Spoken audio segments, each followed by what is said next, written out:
प्यारे बच्चों, आज हम लोग जो अणुसंख्य गुण बताए थे इसके पहले आप लोगों को 4 अणुसंख्य गुण होते हैं। उसमें से एक होता है परासरण दाब। इसके बारे में हम लोग थोड़े डिटेल में पढ़ेंगे और इस पर आधारित न्यूमेरिकल को भी हम लोग आज देखते हैं। तो पहला काम यह है कि परासरण दाब होता क्या है। इसके पहले वाले लेक्चर में बता चुके हैं आप लोगों को कि परासरण दाब होता क्या है। तो परासरण की क्रिया को रोकने के लिए किसी विलयन पर जो दाब लगाया जाता है वही परासरण दाब होता है। इसके पहले इसके बारे में हम लोग डिटेल में पढ़ चुके हैं। इसका एक बार डिफिनेशन देख लेते हैं। परासरण को रोकने के लिए विलयन पर लगाया गया वह दाब उस विलयन का परासरण दाब कहलाता है। यहाँ पर एक तरफ विलायक है, दूसरी तरफ विलयन है। तो इसमें देखते हैं विलायक के जो अणु होते हैं इस अर्धपारगम झिल्ली को पार करके विलयन में जाने का प्रयास करते हैं। तो इस प्रोसेस को हम लोग कहते हैं परासरण। इसी को रोकने के लिए जो एक्सटर्नल प्रेशर लगाया जाता है उस एक्सटर्नल प्रेशर को हम लोग कहते हैं परासरण दाब। ये इसके पहले हम बता चुके हैं। परासरण दाब का नियम क्या होता है। परासरण दाब के 2 नियम हैं। एक होता है बायल-वान-ठॉप नियम, दूसरा होता है चार्ल्स-वान-ठॉप नियम। बायल-वान-ठॉप नियम क्या है।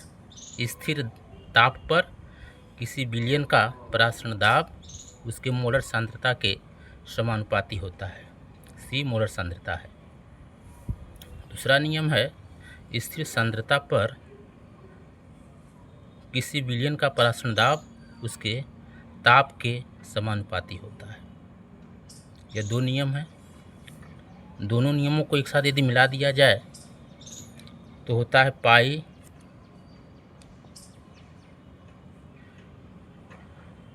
Is directly proportional to CT। इसको बराबर करने के लिए R कांस्टेंट हो गया, गैस नियतांक होता है।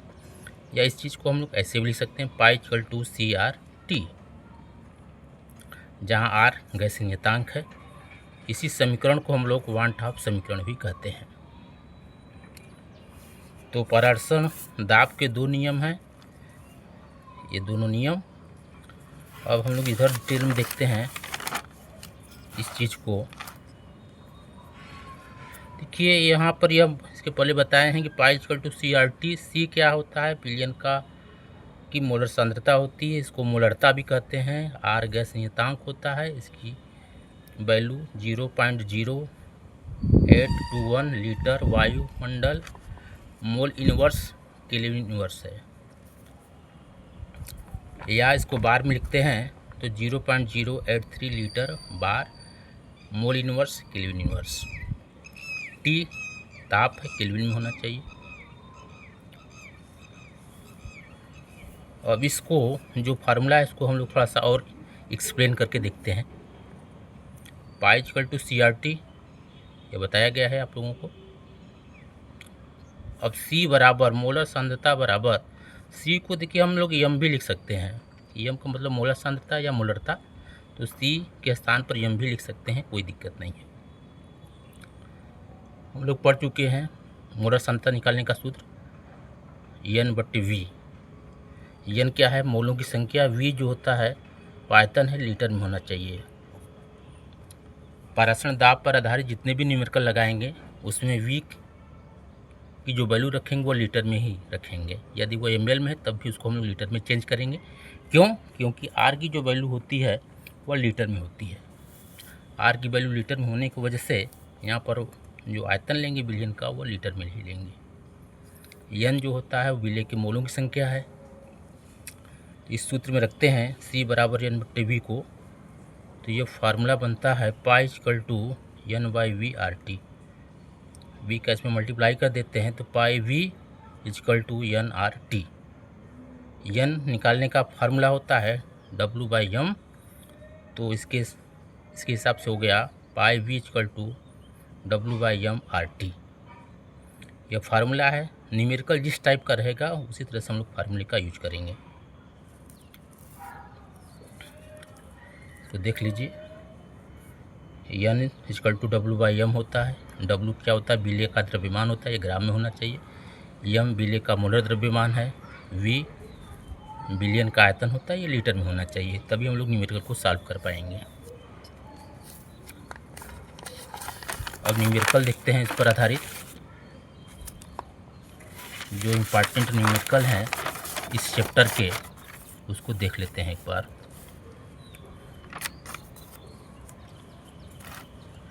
पहला न्यूमेरिकल है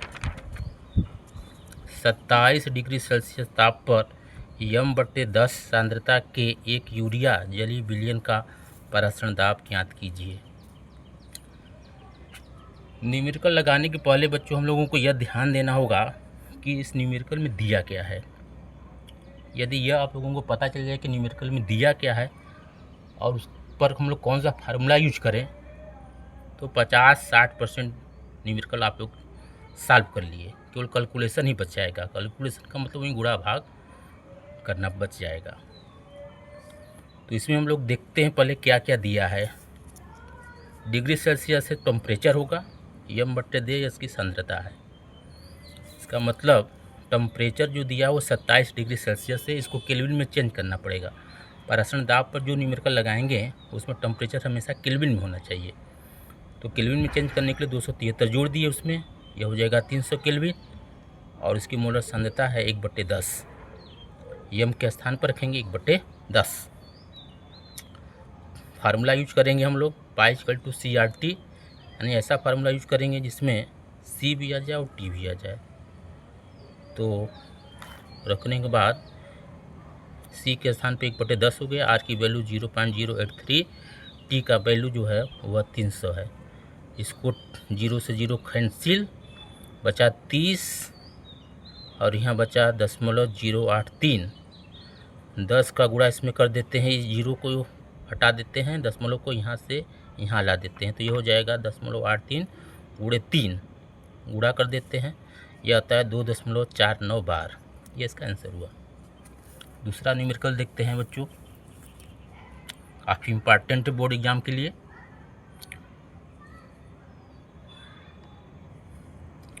27 डिग्री सेल्सियस ताप पर 6% W/V यूरिया के जलीय विलयन का परासरण दाब ज्ञात कीजिए। R की वैल्यू दिया गया है। तो इसमें 6% W/V का मतलब क्या होता है उसको देख लेते हैं। 6% W/V का मतलब यह हुआ कि 6 ग्राम यूरिया 100 ml के जलीय विलयन में उपस्थित है। इसका मतलब विलयन का आयतन 100 ml है, उसमें 6 ग्राम यूरिया है। तो W की वैल्यू हो गई 6, V का मतलब हो गया 100 ml। इसको लीटर में चेंज किए, 1000 से इसमें डिवाइड कर दिए, भाग दे दिए 0.1 लीटर। और यूरिया का जो मोलर द्रव्यमान होता है वो m होता है। अब हम लोग ऐसा सूत्र रखेंगे जिसमें m भी आ जाए, W भी आ जाए, V भी आ जाए, और परासरण दाब पूछा है तो P के वैल्यू भी आ जाए। पाई या P दोनों से नहीं देख सकते हैं, पाई की वैल्यू को निकालनी है, पाई की वैल्यू निकालनी है। तो पाई भी आ जाए, V भी आ जाए, W भी आ जाए और m भी आ जाए। तो ऐसा कौन सा फार्मूला होगा? यह फार्मूला है। टेम्परेचर भी इसमें 27 दिया है, 273 इसमें ऐड किए, 300 हो गया। तो फार्मूला लगाते हैं पाई V = W/m/RT। इसमें पाई भी आ रहा है, V भी आ रहा है, W भी आ रहा है, m भी आ रहा है, T भी आ रहा है, R भी आ रहा है। वैल्यू को रखते हैं इसमें। W के स्थान पर 6 ग्राम है, R की वैल्यू 0.083, T की वैल्यू 300, m की वैल्यू 60 गुणे और V की वैल्यू 0.1। इसको सॉल्व किया गया, 0.1 का गुणा 60 में करेंगे 6 हो जाएगा। तो 6 से 6 कैंसिल, बचा यहाँ पर 0.83 गुणे 300। इसका गुणा इसमें करेंगे तो आएगा 24.9 बार। यह इसका आंसर हुआ। तीसरा सवाल है जो NCERT की बुक में दिया गया है, इम्पॉर्टेंट है। 1,85,000 मोलर द्रव्यमान वाले बहुलक के 1 ग्राम को 37 डिग्री सेल्सियस पर 450 ml जल में घोलने से उत्पन्न विलयन का परासरण दाब पास्कल में ज्ञात कीजिए। हम लोग पहले बार में निकालेंगे फिर पास्कल में। m की वैल्यू दिया है, मोलर द्रव्यमान, W की वैल्यू 1 ग्राम, T को केल्विन में चेंज किए, V को ml में दिया है, लीटर में चेंज किए। फार्मूला लगाते हैं जिसमें सब वैल्यू आ जाए। तो पाई वी इक्वल टू, पाई की वैल्यू इसमें भी पूछा जा रहा है, तो पाई वी इक्वल टू W/m/RT। पाई निकालनी है, इसको पक्षांतर करके इधर भेज दिए वी को, WRT/m/v। W की वैल्यू 1, R की वैल्यू यहाँ पर 310/1,85,000 गुणे 0.45। इसको सॉल्व करते हैं तो 0 से 0 कैंसिल, उसके बाद यह 1 का कोई मतलब नहीं है, दशमलव हटा देते हैं। इसका 2 अंक पर 100 से गुणा इसमें, 100 से गुणा इसमें करते हैं तो ये हो जाएगा 8.3 गुणे 31/18500, 18500 गुणे 45 है। इसको मल्टीप्लाई करके इसमें डिवाइड करिएगा, ये आएगा 3.09 गुणे 10 के पावर 4 बार। और उसके बाद इसको पास्कल में चेंज करना है, तो एक बार में होता है 10 के पावर 5 पास्कल। तो यह जो वैल्यू आई है 3.09 गुणे 10 के पावर -4, इसमें 10 के पावर 5 से मल्टीप्लाई कर दिया गया है। तो मल्टीप्लाई करने पर ये आएगा 30.9 पास्कल। इसका आंसर होगा 30.9 पास्कल। बच्चों इसी तरह से आप लोग डेली कम से कम 45 एक घंटा डेली हर टॉपिक, केमिस्ट्री के जितने भी टॉपिक आप लोगों को बताए जाते हैं, केवल आप लोग उसको जितना टाइम तक 10 मिनट 15 मिनट डेली का डेली देखा करिए। और जो न्यूमेरिकल हैं जिस तरह से लगाया जाता है उस न्यूमेरिकल को लगाइए और अपने बुक से भी प्रैक्टिस करते रहिए। जो बच्चे नए बच्चे हैं वे बच्चे इस चैनल को सब्सक्राइब कर दें, ताकि अच्छे से अच्छे न्यूमेरिकल और अच्छे से अच्छे टेक्निक के साथ पूरे चैप्टर को हम लोग डेली का डेली पढ़ते रहें।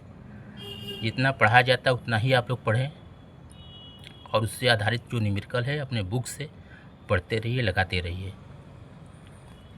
धन्यवाद बच्चों।